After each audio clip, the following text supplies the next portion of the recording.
The People's Republic of China is located in East Asia and is the most populated state in the world with over 1.4 billion citizens. Compare this with the world's population of around 7.2 billion, and it means nearly 1 out of every 5 people in the world is Chinese. The country borders 14 nations and is made up of 56 distinct ethnic groups, with Han Chinese forming 92% of its whole population. China is a single-party state governed by the Communist Party, whose power is enshrined in the Chinese Constitution. Officially, China is an atheist country.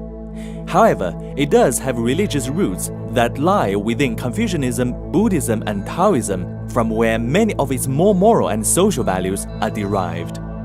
There's also a significant number of Chinese Muslims who arrived via the Silk Trade route and who still retain an old and distinct culture.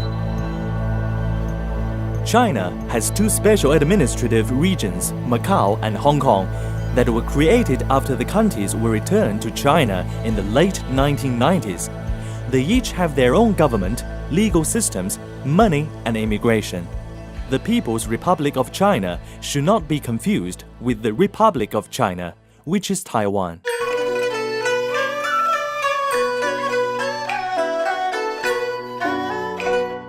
Ruled by successive dynasties until 1912, China is one of the world's oldest civilizations and dates back more than 5 millenniums.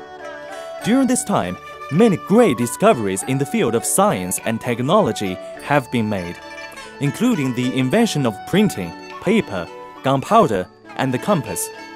This period also saw the construction of many landmarks such as the Great Wall, which stretches over 4,000 miles and is equal to 30 return journeys from London to Paris. After a spell of foreign occupation in the Civil War, the Communist part of China, led by Mao, gained control of mainland China in 1949 and established the People's Republic of China. The modern China of today is as much shaped by its past as it is the present. While many of its big cities are comparable to any in the West, the underlying culture is still vastly different. Traveling outside large urban areas also highlights the growing disparity between the rich and the poor. Chinese is the most widely spoken language in the world. There are many regional dialects for Chinese, but the most spoken are Mandarin and Cantonese.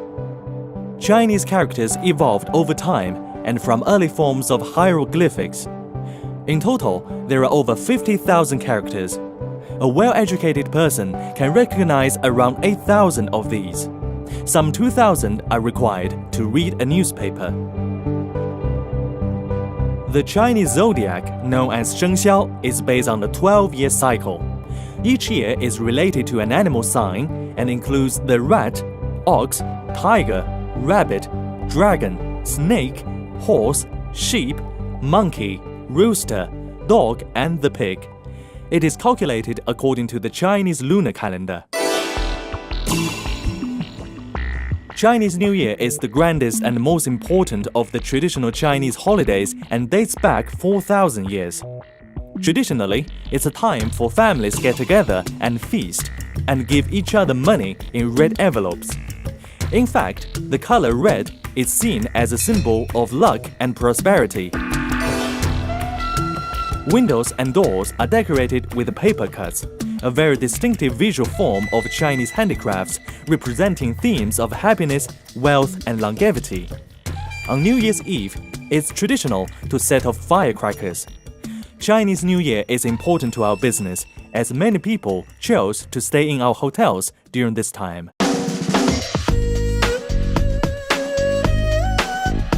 Most married couples in China are subject to a one-child policy, which was introduced in 1979 to reduce the country's massive growth in population. It is estimated that so far, this has prevented more than 300 million births and has led to the creation of self-centered individuals known as little emperors. China currently sees around 120 boys born for every 100 girls. There's also a cultural preference for sons to daughters. As such, by 2020, it's estimated there will be around 13 million more men than women. Whilst the Chinese education system has rapidly developed, what remains is a huge emphasis on passing exams. The result of this is that exams dictate the curriculum, and Chinese students gain incredible amounts of knowledge.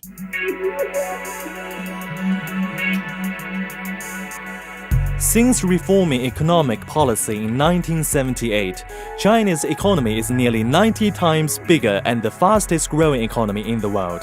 It's also the largest exporter and second largest importer of goods, as well as being the world's second biggest consumer of luxury goods. What's more, in 2014, it is predicted that China will have the world's largest GDP at $16 trillion, overtaking the USA many years ahead of original projections. However, China's growth has been concentrated in the eastern coastal regions, while the remainder of the country has been left behind. In the last 30 years, China's cities have expanded at an extraordinary rate, with roughly 26% of the population residing in cities in 1990, 50% in 2012, and an estimated 70% by 2035, a migration unprecedented in human history. On average, one new skyscraper is built every 5 days, and within a few years, China will have 4 times more skyscrapers than the USA. China has the most factories in the world. 1 out of every 3 household appliances, 3 toys, 2 pairs of shoes, and 2 shirts are made in China. It has now become the world's largest energy consumer and relies on coal to supply over 70% of its electricity needs.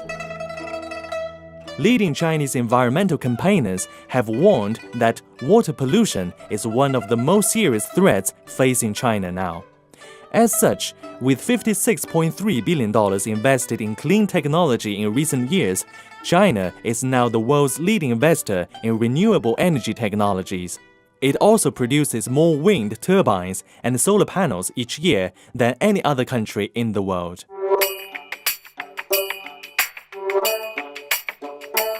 In such a large and ethnically diverse country, each region has its own local food specialities, which the Chinese are often keen to try and introduce to others.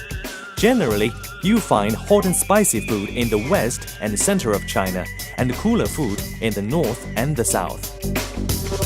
A Chinese dining table is usually round, allowing everyone to engage equally in conversation. It will be set with empty bowls, plates, and chopsticks for each person. Food dishes are placed into the center of the table to be shared between everyone. Be prepared, it is normal to spit bones and seeds onto plates. Chinese food is generally healthy and often beautifully presented. Texture, flavor, color, and aroma are the key considerations for all Chinese cooks, more so than the nutritional content. Chinese dining is about showing respect and hospitality for guests, and is often an extension of the boardroom. Heavy drinking is also a part of doing business, and it is expected that you keep up with the others. If you do not want to drink alcohol, you'll need to make this clear before you start.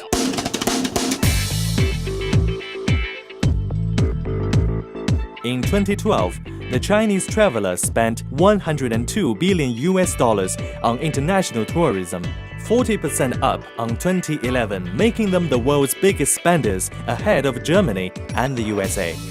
This staggering increase is the result of increases in disposable income amongst the Chinese middle classes. Shopping remains a favorite activity, but sightseeing and dining are the main interests when visiting other countries.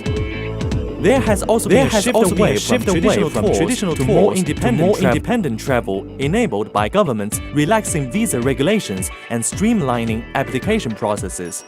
This in turn has led to changes in visiting profiles. Over 60% of trips are 1 to 2 weeks in length, but with sightseeing high on the to-do list, Guests will typically stay 2 to 3 nights before moving on. The majority of Chinese people travel with family members or friends, with only a very small percentage traveling alone. Nearly 50% of Chinese travelers claim to book their stay direct, either on the hotel website or by phone. 30% will take advice from friends, 29% will follow online travel review sites, and 27% will be influenced by social media. Only 10% will follow the guidance of travel agents. Social media is increasing as a decision-making aid for travelers under 35. Social status or reputation is important to the Chinese, and from a Western perspective, it's difficult to fully appreciate just how important the role of keeping face is in the day-to-day lives of the people who live there. A recent study found that over 93% of the 1,150 respondents surveyed admitted that keeping face is very important to them, with 75% acknowledging that making a mistake in public was, by far, the most humiliating experience they could ever have. Most Chinese will do whatever they can to avoid looking bad in public, and this often manifests itself in an unwillingness to openly admit to any wrongdoing, no matter how small or insignificant the error might have been. The fear of making a mistake and losing face in front of others is often overwhelming. Incredible as it might seem, but the awarding of a multi-million-dollar contract could come down to who gets in the lift first. Guanxi describes the basic dynamic in personalized networks of influence, and is a central idea in Chinese society. It's a personal connection between two people in which one is able to rely upon another for a favor or a service. The two people need not be of equal social status and mostly involves family, school friends, workmates, and members of clubs or organizations. Reciprocal favors are the key factor to maintaining one's Guanxi web. Failure to reciprocate is considered an unforgivable offense. The more you ask of someone, the more you owe him or her. In fact, you are expected to return the favor with a favor of much greater value. Chinese people may ask you personal questions or make observations about your age, income, religion, or appearance. But this is not to be taken personally.